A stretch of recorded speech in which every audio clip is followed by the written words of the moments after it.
I stood in the middle of the grand living room of my in-laws' mansion, wearing the same plain black dress I had worn for the last 3 family dinners. My hands were shaking as I held the silver tray of drinks. My mother-in-law, Eleanor, looked at me with that cold, familiar smile and said, "Make sure you don't spill anything this time, dear. We have important guests tonight." For 12 years, this had been my life.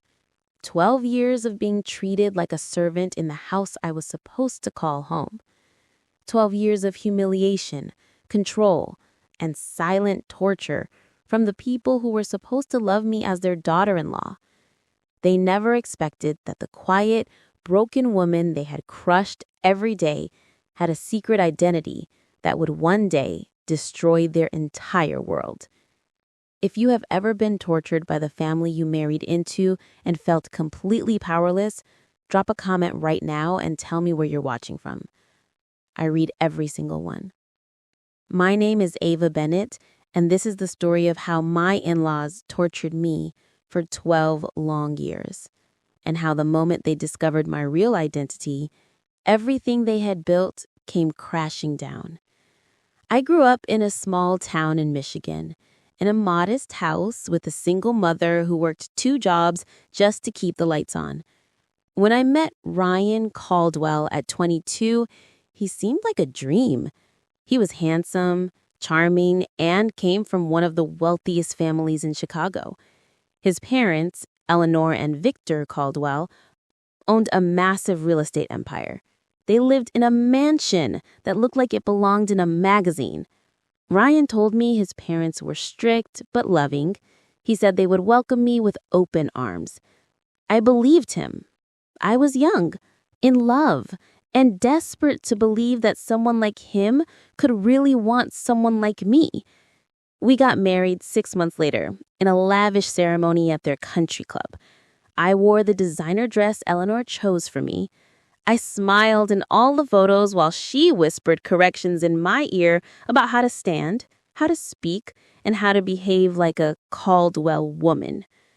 The torture started the very next day. On our first morning as a married couple, Eleanor came into our bedroom unannounced and told me I needed to learn how to run a proper household. She handed me a long list of rules. No loud laughter. No casual clothes in the main areas of the house. No speaking unless spoken to in front of guests. I was expected to wake up at 5 a.m. every day to help the staff prepare breakfast, even though we had 3 full-time maids. I thought it was temporary, just adjusting to their lifestyle. It wasn't. For the next 12 years, I became their personal servant, their emotional punching bag, and their status symbol all at once. Eleanor would criticize everything I did, the way I dressed, the way I spoke, the way I walked. She would tell guests right in front of me, we tried to teach her proper manners, but some people just can't learn. Victor would ignore me completely, unless he needed me to fetch something or stay silent during business dinners. Ryan never defended me. He would just smile awkwardly and say, "Mom's just trying to help, Ava." He was too scared to stand up to his parents. He had grown up under their control and never learned how to break free. They controlled our finances too. Ryan's salary went into a family account that Eleanor managed. I was given a small allowance every month and had to ask permission for anything above $50. When I tried to get a job, Eleanor made sure no one in their circle would hire me. I became invisible, broken, empty. But I had one secret I never told anyone. My real identity. I wasn't the poor girl from Michigan they thought I was. My mother had kept a secret from me my entire life. My biological father was not the man who raised me. He was a very powerful, very wealthy businessman who had passed away 2 years before my marriage. He had left me a substantial inheritance and a letter explaining everything. My mother had hidden it from me because she didn't want me to be burdened by that world. I never touched the money. I never told Ryan. I kept it hidden because I was scared of what my in-laws would do if they found out. But I kept it safe. I kept it waiting. For 12 years, I endured their torture in silence. I smiled when they insulted me. I nodded when they ordered me around. I cried in the shower so no one would hear me. I told myself I was doing it for my marriage, for the life I thought I wanted.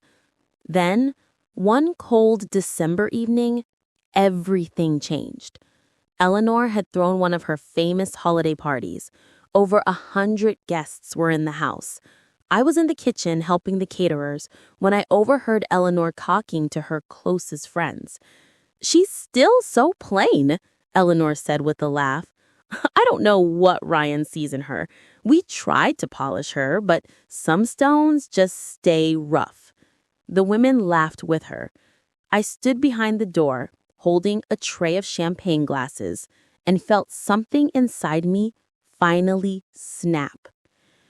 That night, after the last guest left, I went to the safe in our bedroom and took out the letter from my biological father.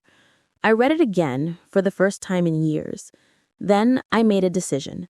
I was done being their victim.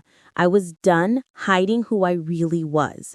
And I was going to make sure they regretted every single day they had spent breaking me down. Everything was finally falling into place, or so I thought. But the real storm, the one that would completely destroy my in-laws, was only just beginning. I didn't sleep that night. I sat on the edge of our king-size bed in the guest wing of their mansion, the letter from my biological father open on my lap. The words I had read 100 times before now felt different. They felt like power. My real father, Alexander Voss, had been one of the most successful private equity investors in the country. He passed away when I was 15, but he had left everything to me in a trust that my mother had kept secret. She never wanted me to know because she was scared the money would change me. She thought the Caldwells would find out and use me. She was wrong.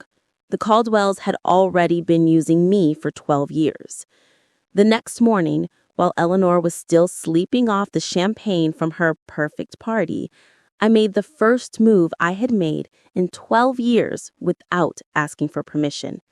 I called the law firm that managed my trust. By the time Ryan woke up, I had already transferred enough money into a new account that no one in this house could touch. For the first time in my marriage, I had financial independence, and I was going to use it. Ryan walked into the kitchen and kissed my cheek like nothing had happened the night before. He still had no idea I had overheard his mother.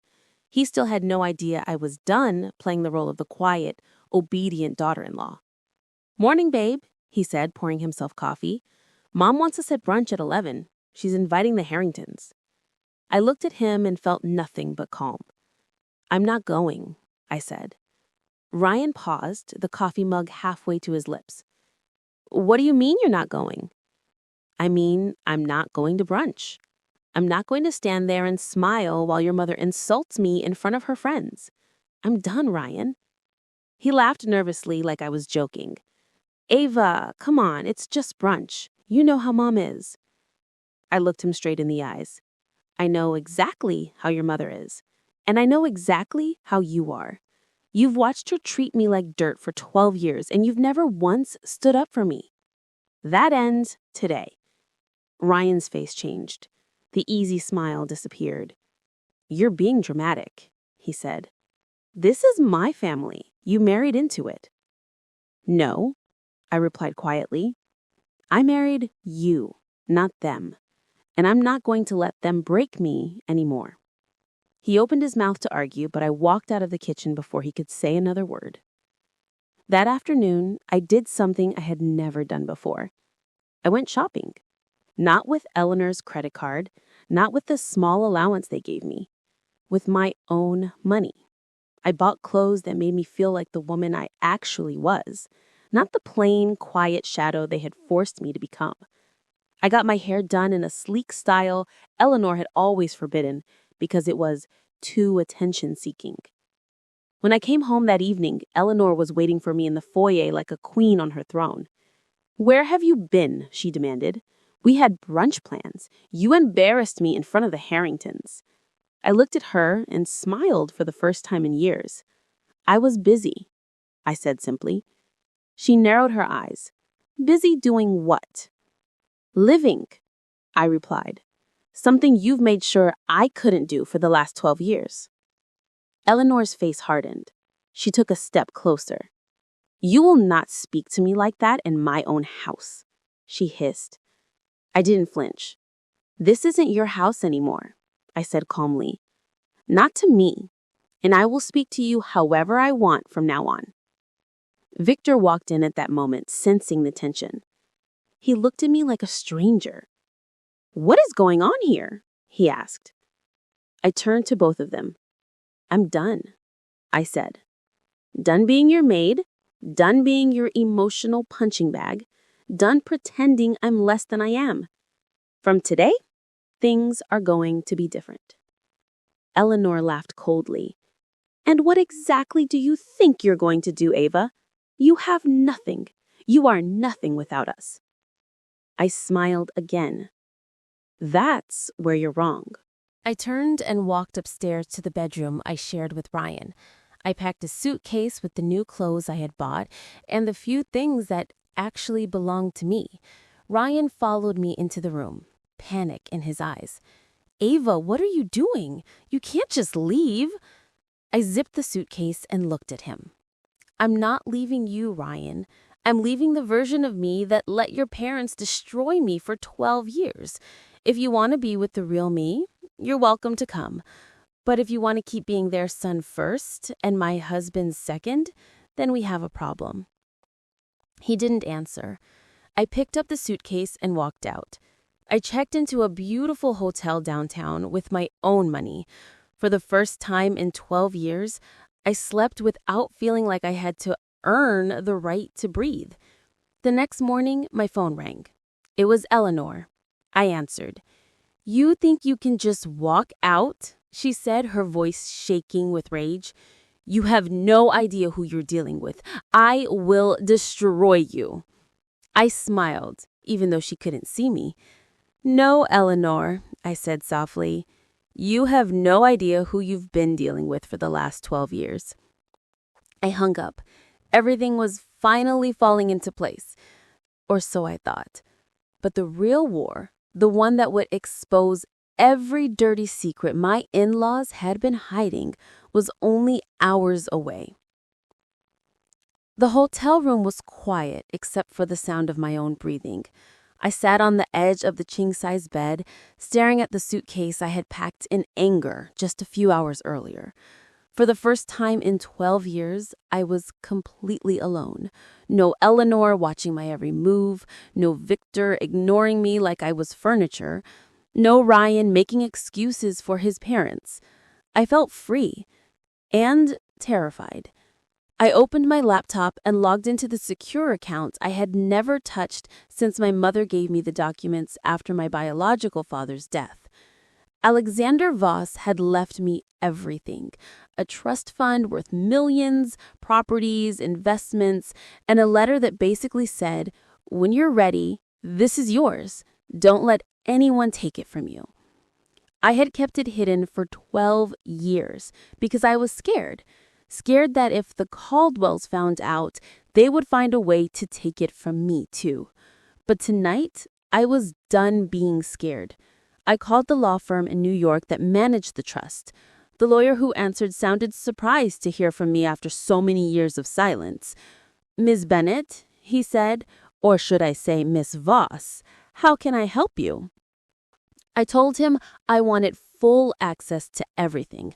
I wanted my own accounts, my own cards, my own properties. I wanted to stop hiding. He didn't ask questions. He simply said, "It will be done by morning." By the time the sun came up, I had millions in my own name. I had a new bank account. I had a financial advisor on standby. And I had the first real sense of power I had felt in over a decade. I didn't go back to the mansion. Instead, I rented a beautiful penthouse apartment in downtown Chicago with a view of the lake. I bought new furniture, new clothes, and for the first time in 12 years, I got my hair done the way I wanted. Long, sleek, and expensive. I looked in the mirror and barely recognized the woman staring back at me. The quiet, broken Ava was gone. The real Ava was just getting started. My phone started ringing nonstop by afternoon. It was Ryan. I answered on the third call. "Ava, where are you?" He sounded panicked. "Mom is losing her mind. She said you packed a bag and left. What the hell is going on?" I kept my voice calm. I left because I'm done being treated like a servant in my own marriage. I'm done letting your parents destroy me piece by piece. If you want to be with me, you know where to find me. But if you want to keep being their son first, then we have nothing left to talk about. He was silent for a long moment. "You're being ridiculous," he finally said. "This is my family. You can't just walk away from everything we built." I laughed softly. "Built? Ryan, I didn't build anything. I survived, and I'm not surviving anymore. I'm living." I hung up before he could reply. The next few days were a whirlwind. Eleanor called me 17 times. Victor sent me a cold email saying I was making a huge mistake and that I would regret leaving the family. Ryan showed up at my new apartment twice, begging me to come back and work things out. I didn't open the door either time. Instead, I started making moves. I hired a private investigator to look into the Caldwell's business dealings. I wanted to know exactly how they had built their empire. I wanted to know every dirty secret they were hiding. The investigator called me back after 4 days with the first bombshell. "Your father-in-law has been involved in some very questionable land deals," he said. "There are at least 3 cases where he used shell companies to push small property owners out of their homes. One of them is currently in court. It could get very ugly if it goes public." I smiled for the first time in weeks. "Keep digging," I told him. Meanwhile, Eleanor was not staying quiet. She started a whisper campaign among their rich friends. She told everyone that I had lost my mind, that I was ungrateful, that I had abandoned Ryan for no reason. She even hinted that I might be having an affair. But the truth was spreading faster than her lies. One of my new neighbors turned out to be a journalist who recognized my last name from the Voss family. When she casually asked me if I was related to Alexander Voss, I didn't deny it. Within days, the rumor mill started turning in the other direction. People began asking questions about why the quiet daughter-in-law of the Caldwells suddenly had access to the Voss fortune. Eleanor was furious. She showed up at my building one evening with Ryan in tow. Security called me down to the lobby. I walked out of the elevator in a tailored black dress and heels that cost more than Eleanor's monthly allowance used to give me. I looked at both of them without blinking. "What do you want?" I asked. Eleanor's face was twisted with rage. "You think you can just walk away and embarrass us like this?" she hissed.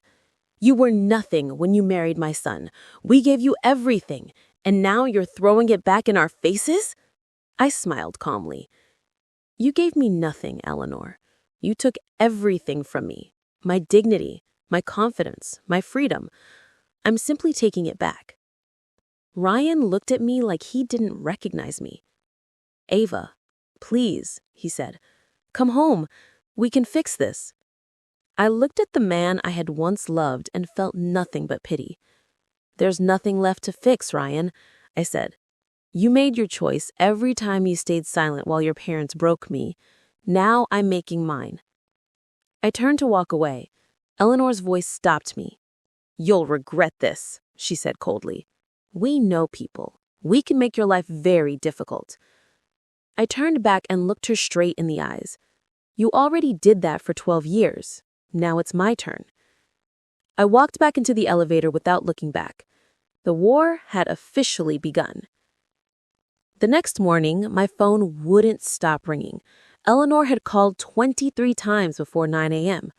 Ryan had sent 12 messages begging me to come home and talk like adults. Victor had emailed me a long, cold letter reminding me of the prenuptial agreement I had signed and warning me that any attempt to damage the Caldwell name would have serious legal consequences. I read every single message with the calm I hadn't felt in 12 years. Then I forwarded all of them to my new lawyer. I had hired the best family law attorney in Chicago the night before. Her name was Rebecca Langford, and she specialized in high net worth divorces and family disputes involving significant wealth. When I told her my story, she didn't look surprised.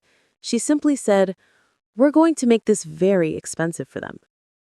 By noon, Rebecca had already sent a formal letter to the Caldwell's legal team demanding an immediate accounting of all joint marital assets and warning them against any further harassment or defamation. I felt powerful. For the first time in 12 years, I wasn't reacting, I was acting. That afternoon, the private investigator I had hired called me with the first major piece of information. "Mrs. Bennett," he said, "I found something big. Your father-in-law has been involved in at least 4 cases of fraudulent land deals over the past decade. He used shell companies to pressure small homeowners into selling their properties at rock-bottom prices. One family lost their generational home because Victor Caldwell threatened to bankrupt them with legal fees if they didn't sell." I smiled. "Keep digging," I told him. "I want everything." While the investigator worked, I started rebuilding my life in public. I opened a new Instagram account under my real name, Ava Voss. I posted a single photo, me standing on the balcony of my new penthouse, looking straight at the camera with confidence I had never shown before. The caption was simple. Sometimes you have to lose everything to finally find yourself. Within hours, it had thousands of likes. People who knew the Caldwells started connecting the dots. The rumor mill in Chicago's elite circles began turning in my favor. Eleanor was losing control, and she knew it. She showed up at my building again that evening, this time without Ryan. Security called me down. I went to the lobby wearing a simple but expensive cream dress and heels that made me feel 10 feet tall. Eleanor's face was tight with rage. "You think you're clever," she hissed the moment she saw me. "Parading around with your dead father's money like you're suddenly someone important? You were nothing when you married my son. You still are nothing." I looked at her calmly. "I was never nothing, Eleanor," I said. "You just worked very hard to make me believe I was." She stepped closer, lowering her voice. "You will come back to the house. You will apologize to me and Victor in front of the entire family. And you will never speak about any of this again, or I will make sure you lose everything." I smiled. "You already took 12 years of my life," I said. "You can't take anything else from me. But I can take everything from you." I turned and walked back toward the elevator. Eleanor's voice echoed behind me, shaking with fury. "You will regret this, Ava. I swear you will regret this." I didn't look back. The next few days were a masterclass in quiet power. The investigator sent me a detailed report on Victor's shady business practices. I forwarded everything to Rebecca. She told me we had enough to potentially open a civil case that could cost the Caldwells millions in damages and destroy their reputation. Ryan kept trying to reach me. He showed up at my building twice more. On the second visit, I finally let him come upstairs. He looked exhausted. For the first time in our marriage, he looked small. "Ava, please," he begged. "I know my parents went too far. But we can fix this. We can go to counseling. We can move out. Just come home." I looked at the man I had once loved and felt only sadness. "Ryan," I said gently, "you had 12 years to choose me over them. You never did. Not once. I'm not coming back to a marriage where I'm second place to your parents' approval. He started crying. I love you, he whispered. I know you do. But love without courage isn't enough anymore. I asked him to leave. As he walked out, I realized I wasn't angry at him anymore. I was just done. The real blow came 3 days later. The private investigator uncovered something much bigger than shady land deals. Victor Caldwell had been involved in a long-term money laundering scheme through several of his shell companies. The amounts were massive. If it came out, it wouldn't just destroy his reputation, it could send him to prison. I sat with the report in my hands for a long time. This was the weapon I needed. But I didn't want to destroy Victor just to hurt him. I wanted justice. And I wanted my niece? No, my freedom back. I called Rebecca and told her to prepare everything. Then I did something I had never done before. I called a meeting with my in-laws.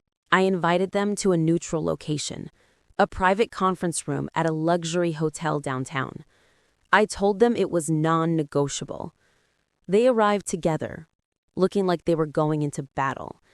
Eleanor was dressed in her most expensive suit. Victor looked cold and confident. Ryan came too, standing between them like a shield. I sat at the head of the table alone. I didn't raise my voice. I didn't cry.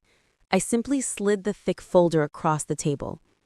This is everything, I said. Every fraudulent deal, every shell company, every piece of evidence that can put Victor in prison for a very long time.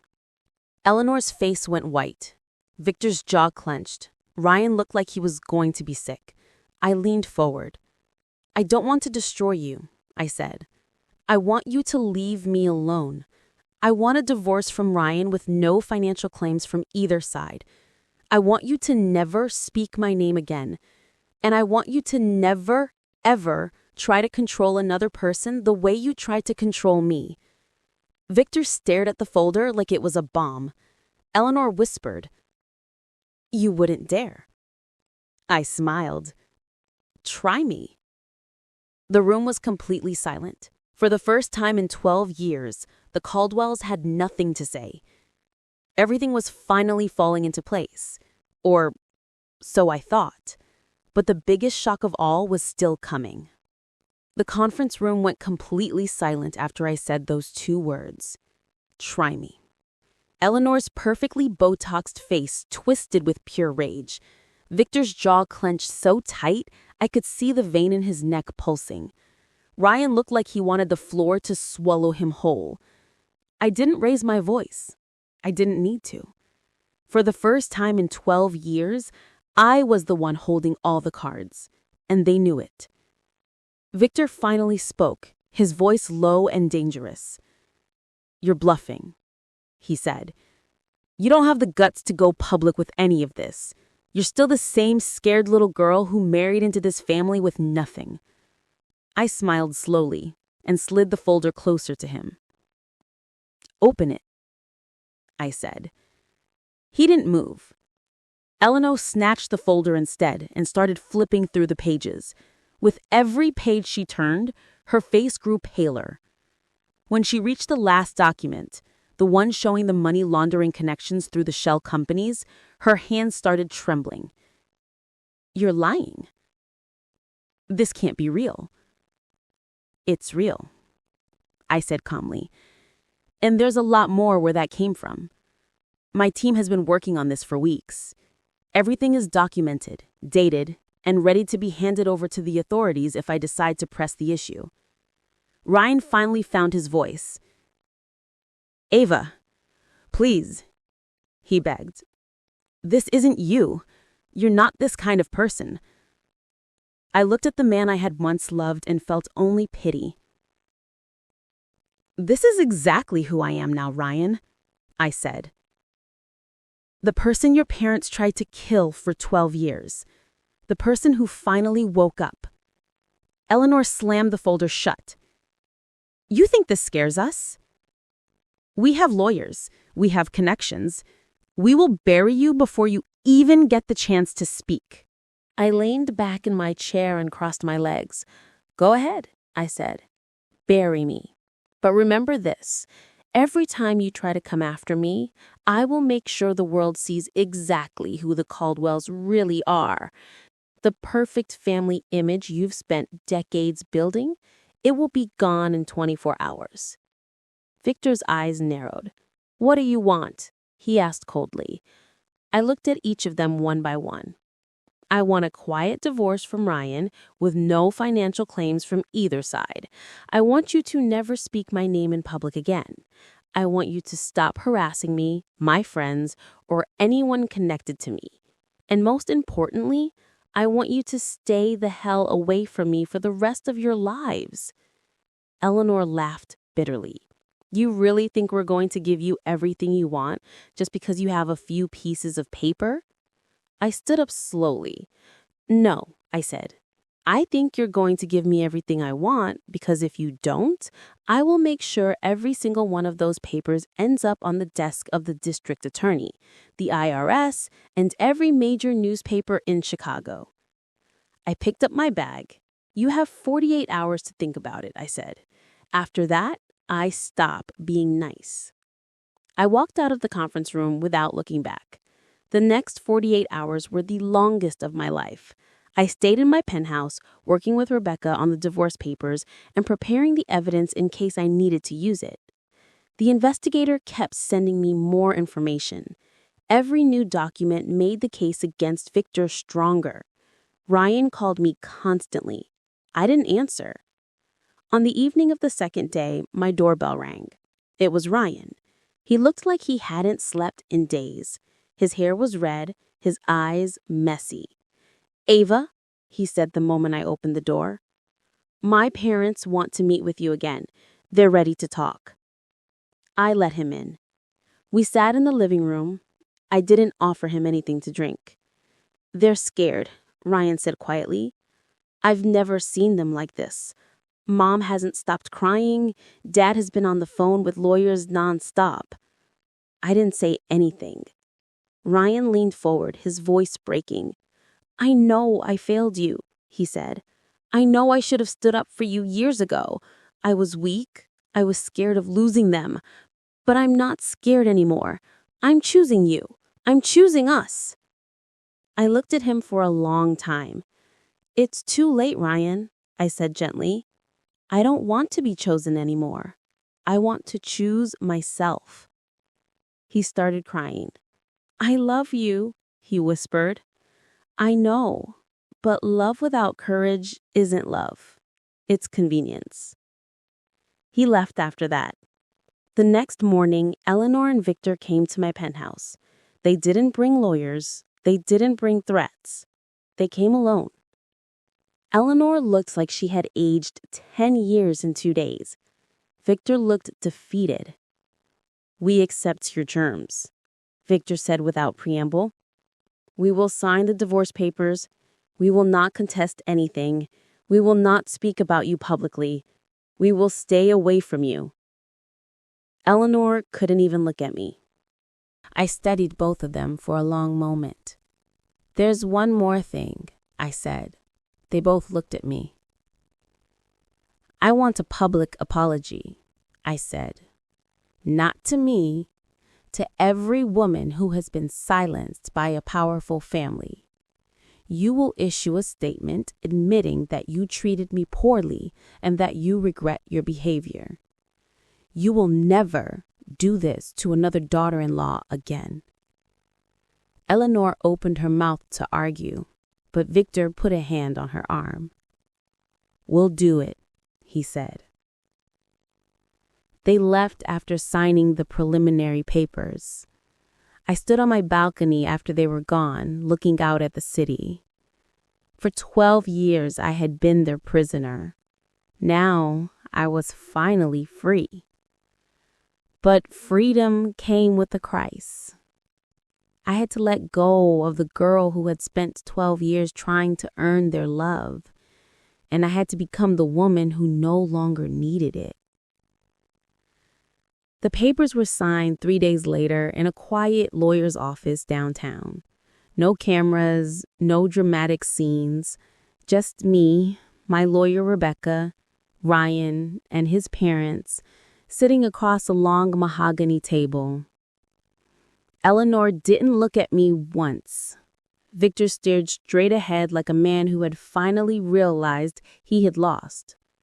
Ryan looked broken. I signed the divorce papers without hesitation. I gave up nothing. I asked for nothing. I simply wanted to be free. When it was over, Victor cleared his throat and slid a single sheet of paper toward me. "The statement," he said quietly, "as you asked." I read it carefully. It was short, formal, and to the point. They publicly apologized for creating an unhealthy and controlling environment in their home. They admitted they had failed to show the respect and kindness a daughter-in-law deserves. They promised to refrain from any further public or private commentary about me or my life. It wasn't a heartfelt apology. It wasn't warm, but it was public, and it was enough. I signed my acceptance at the bottom. As we stood up to leave, Eleanor finally looked at me. Her eyes were cold, but there was something else in them now. Defeat. "You got what you wanted," she said bitterly. "I hope you're happy." I looked at her for a long moment. "I'm not happy because I hurt you. I'm happy because I finally stopped letting you hurt me." I walked out of that office and didn't look back. The statement went live on their company website and social media the next morning. Within hours, it spread through Chicago's elite circles like wildfire. People who had known the Caldwells for decades started asking questions. Some reached out to me privately, saying that they had always suspected how I was treated, but never had the courage to speak up. I didn't reply to any of them. I was done explaining myself to that world. Ryan filed for divorce officially. He didn't fight me on anything. In our last conversation, he told me he was moving to New York to start over. He said he needed to learn how to be his own man without his parents' shadow. I wished him well. I meant it. As for Eleanor and Victor, they kept their word. They never contacted me again. They never spoke my name in public. The Caldwell empire continued, but the perfect family image they had spent decades building had a very visible crack in it. And me? I finally started living. I traveled. I took art classes. I went hiking in places I had only seen in pictures. I started a small foundation in my biological father's name that helped young women from difficult family backgrounds pursue higher education. I called it the Voss Scholarship.